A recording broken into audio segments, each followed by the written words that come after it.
suatu hari, hiduplah keluarga kaya raya. Rudi sebagai suami, Lina sebagai istri, dan Lintang sebagai anaknya. Mereka pengusaha perhiasan emas yang mempunyai banyak cabang toko di seluruh Indonesia. Suatu ketika, Rudi ingin merintis usaha baru, yaitu penyewaan kios 2 lantai. Maka dari itu, ia mencari tanah kosong untuk dibeli dan dibangun kios. Pagi itu, Rudi pergi bersama Pak Tono yang punya lahan untuk melihat kondisi tanah yang dijualnya. Lahan pohon pinus nih Pak, benar dijual dan dihargai segitu nih Pak. Iya Pak, soalnya saya lagi butuh uang, lagi bangun rumah Pak buat anak.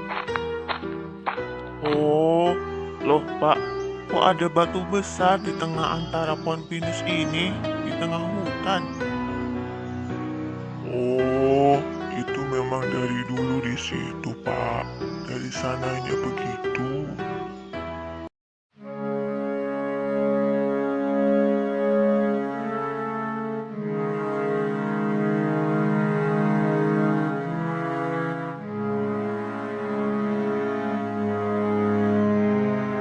Pak, ini saya curiga, pasti bukan batu biasa. Maka dari itu saya langsung membeli lahan ini. Dugaan Bapak betul sekali. Ini bukan batu biasa. Kita akan membuktikannya malam ini. Ritual di depan batu itu. Malam pun tiba, mereka melakukan ritual di depan batu besar itu. Lalu muncullah sosok genderuwo dari balik batu tersebut. Ia berbulu hitam coklat gelap, bermata merah, dan bertaring. Lalu genderuwo itu duduk di hadapan mereka. Saya hanya menemani Pak Rudi di sini. Apakah kamu tinggal di batu ini? Ya, saya menempati batu ini. Lalu genderuwo itu memunculkan bata emas di hadapan mereka. Saat itu Pak Rudi sudah dirasuki oleh hawa nafsu keserakahannya. Ia langsung mengambil semua emas itu. Apa kau bisa memunculkan lebih dari ini? Emas, emas asli ini. Bisa, tapi ada syaratnya. Kau harus membangun rumah dari pohon batang sawo untuk saya tinggali. Dan korban yang menjadi tumbal adalah anak. Ya, saya mau. Tapi kau harus memunculkan 100 batang emas. Pohon sawo itu sulit untuk dicari. Biaya mahal. Besok pagi akan ada di bawah kasurmu. Keesokan paginya, tanpa sepengetahuan istri, Pak Rudi mengangkat kasurnya dan benar saja banyak sekali batang emasnya, bahkan mungkin lebih dari 100. Beberapa bulan pun berlalu. Pak Rudi membangun gudang besar di lahan yang ia beli.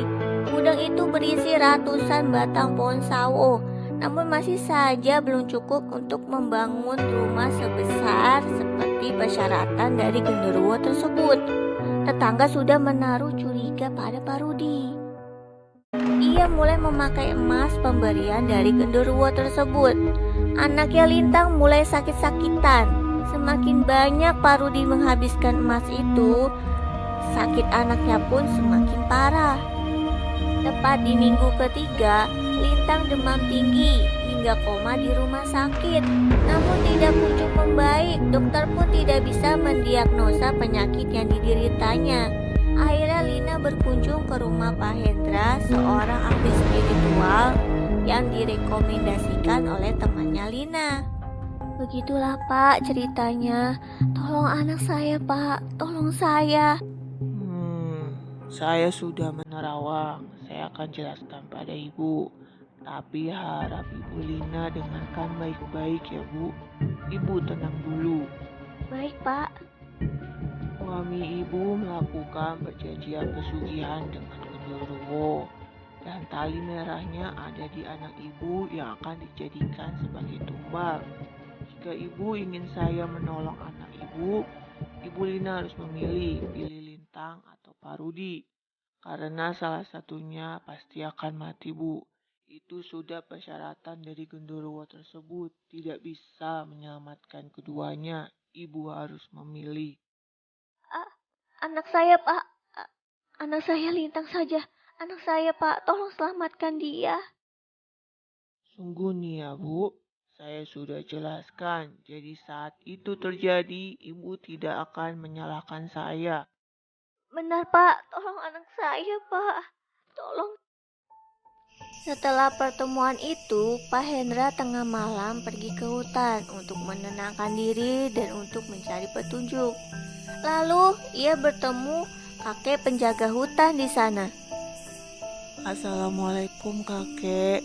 Permisi. Waalaikumsalam. Ada apa cucu kemari? Kakek, boleh saya duduk?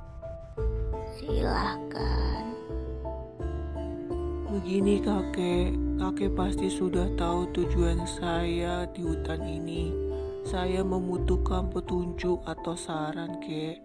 Mungkin saja kakek bisa kasih saya saran. Tenang saja cucuku. Kakek akan membantumu.